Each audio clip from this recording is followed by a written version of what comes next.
Good morning. I'm going to talk more about that conducting workshop that I got back from last week. I started yesterday giving an overview of what the event was like and what we did.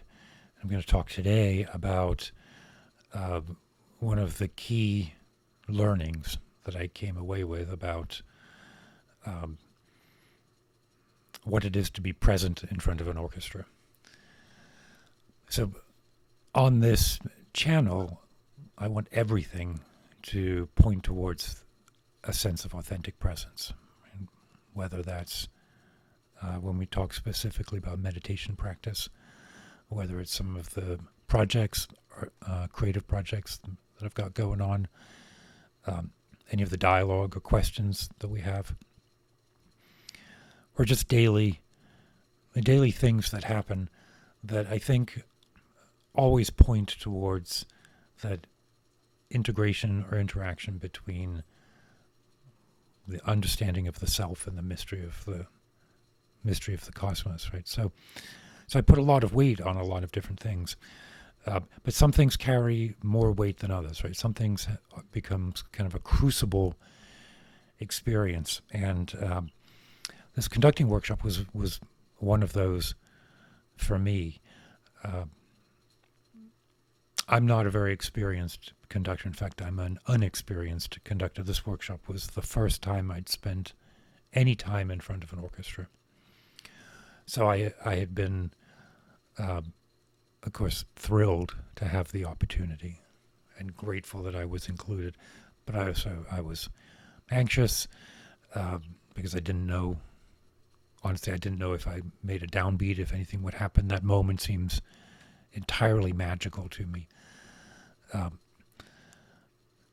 Those of you who are conductors maybe remember that when you were a young conductor, realizing that yes, indeed, the orchestra will start when you start. And those of you who are not conductors but have seen people waving their arms up around there,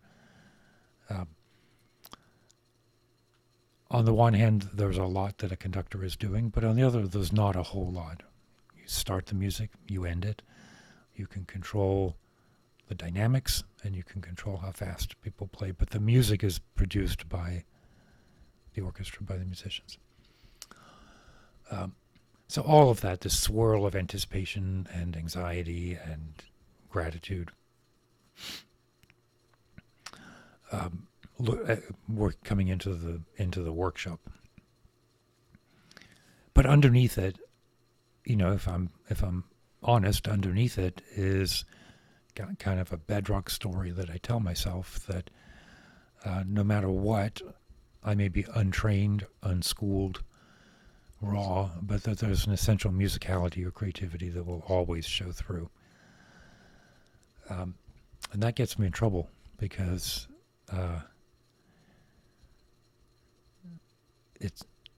it comes from a place of pride and ego.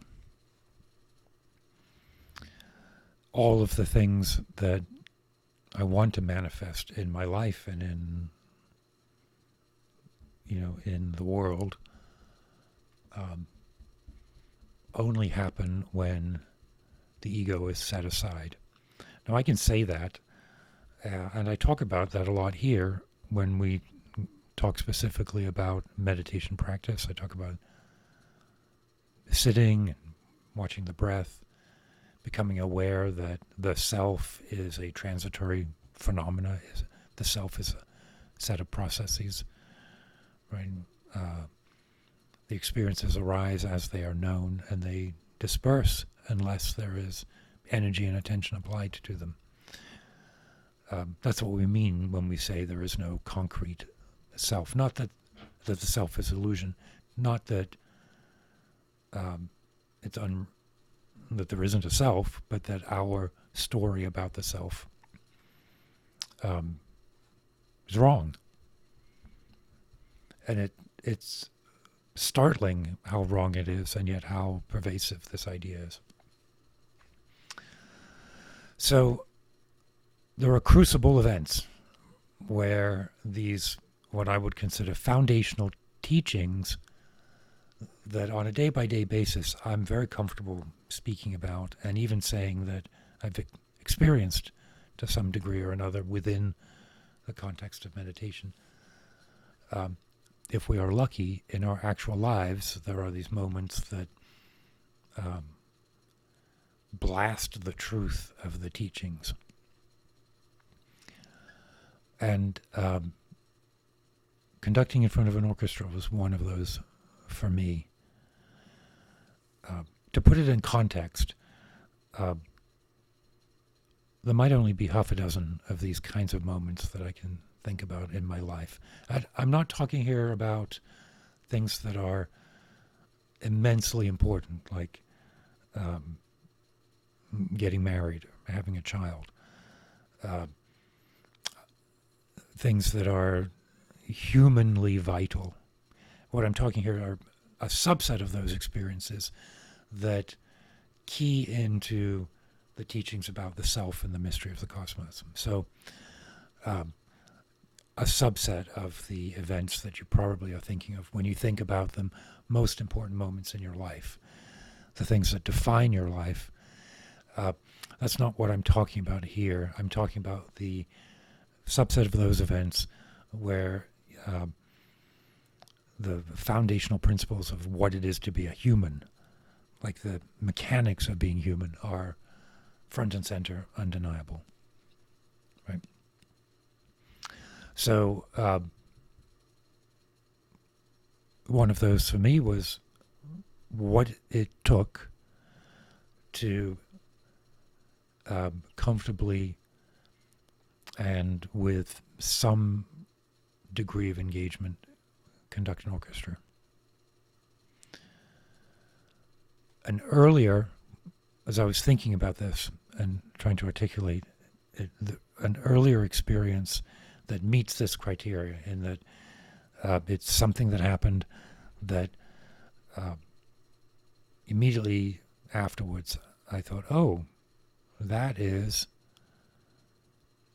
a principle, a Buddhist principle, or a principle of what it is to be a human in its clearest articulation in a way that is undeniable. So here's the first one, and this will be helpful to give context about the kind of experience that I'm talking about. I was in a hospital, and I was I'd had some surgery. I'd had some surgery on my chest. And it's very painful. The surgeon had told me, I previously had some surgery on my head, and that hurt and was uncomfortable, and all of that. But my surgeon for the chest surgery said, well, this is going to hurt more. I was like, what? I don't want to do it then. But it's like, now you got to do it. So eventually I did it. And a big scar down here, going in and doing their stuff. So afterwards, I was in hospital for a couple of days, 2-3 days afterwards. The most important post-operative care, the thing that they focused on most, was pain management, which at the time didn't make sense to me. But remember, at the time, I had a morphine drip. I was getting steroid shots every 2 hours, and I had self-administered, whatever it was, something else. So I was all right. What they needed to make sure was, before I was discharged, that I had a routine that I could manage myself that managed the pain. And I was like, well, I feel okay. What I didn't know is that I had an epidural. Epidural is something that I don't know exactly how it works, but it sticks in the base of the spine, and it basically blocks all the pain going up the nervous system. So even with that, I was dripping morphine and doing whatever.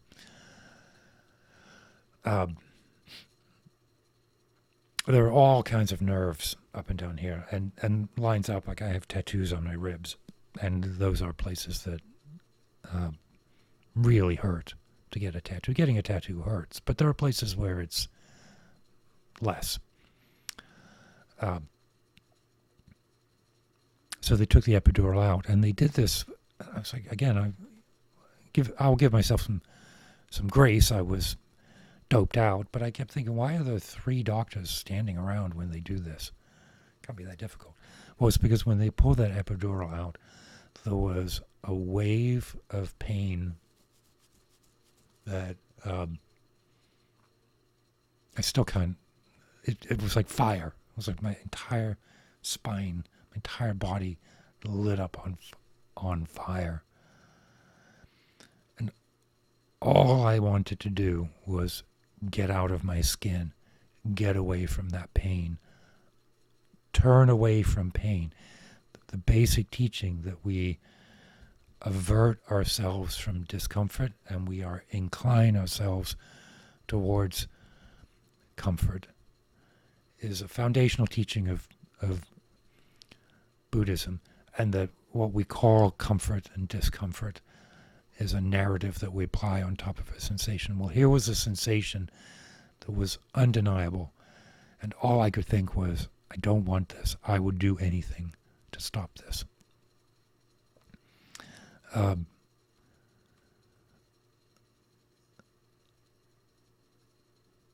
All we are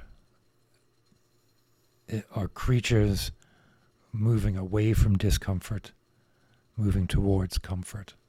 That's all I was. There was nothing else in me except this pain and my excruciating desire for it to stop. There was no sense of me thinking, this is an experience like any other experience. This is a perturbation of consciousness. My awareness itself in its pure form is unaffected. That teaching was unavailable to me. All that was there was this, as if a burning bush were arising from my anus and shooting up through every nerve in my body.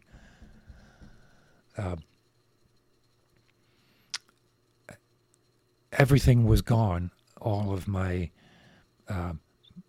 prayers and supplications, all of my understanding of the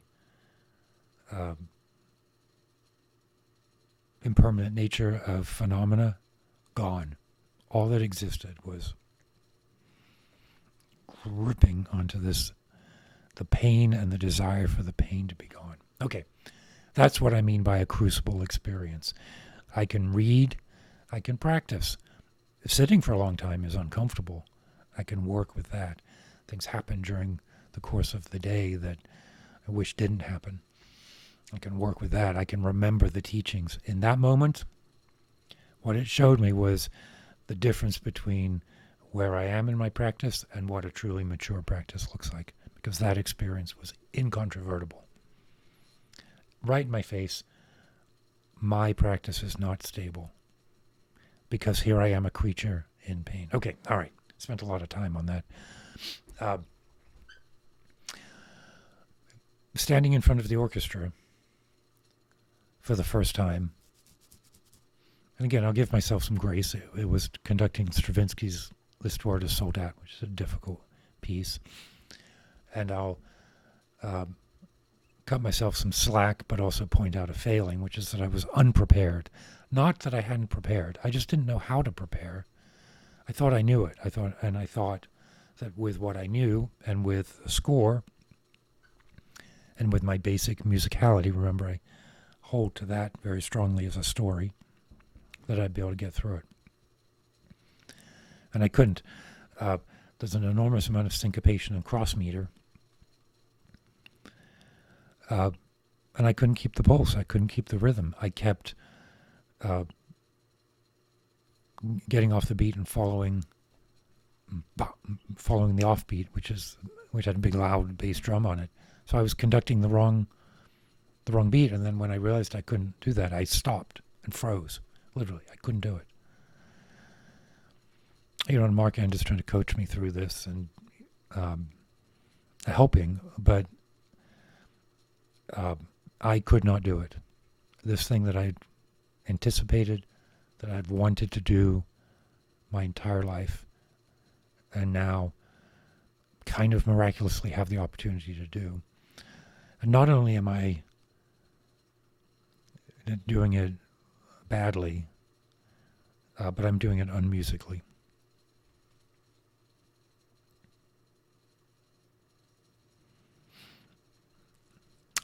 Right? So it finally ended. My 20-minute session ended.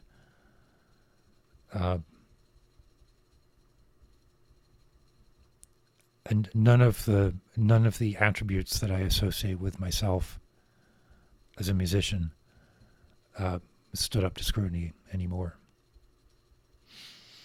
So I went back to my room, and the next day was a slightly different day. There was no conducting on the Saturday. Took the train to Philadelphia. I mentioned yesterday my daughter lives there. I went up to spend the day with her and take the sessions on Zoom because we were meeting with someone from out of town.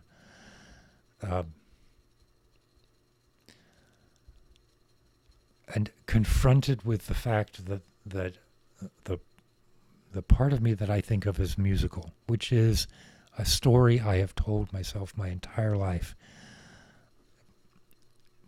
When I failed to finish my PhD,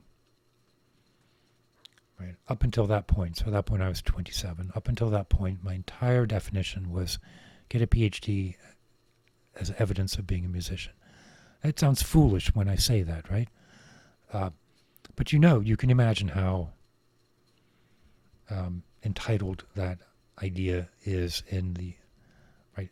That idea, it feels entitled to take up space. So the story that replaced it was, okay, so I'm not a formal musician, but in the amateur realm, my innate musicianship shines through. Right? It's a pernicious statement. Pernicious because it prioritizes a definition that is actually quite limiting.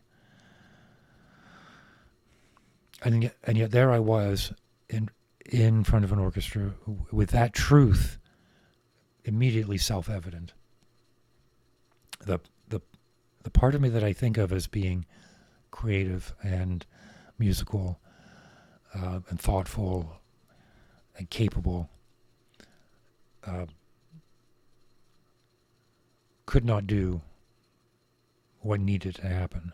What needed to happen was for me to take a place of presence. Right? Because remember, that orchestra could play the music without the conductor there. We saw that many times during the course of the workshop as a pedagogical tool. Marquand would say, okay, don't conduct, orchestra play. And they could. They know the music. They can take cues from themselves. So what is it that we do as conductors? What is it that I could bring as a musician?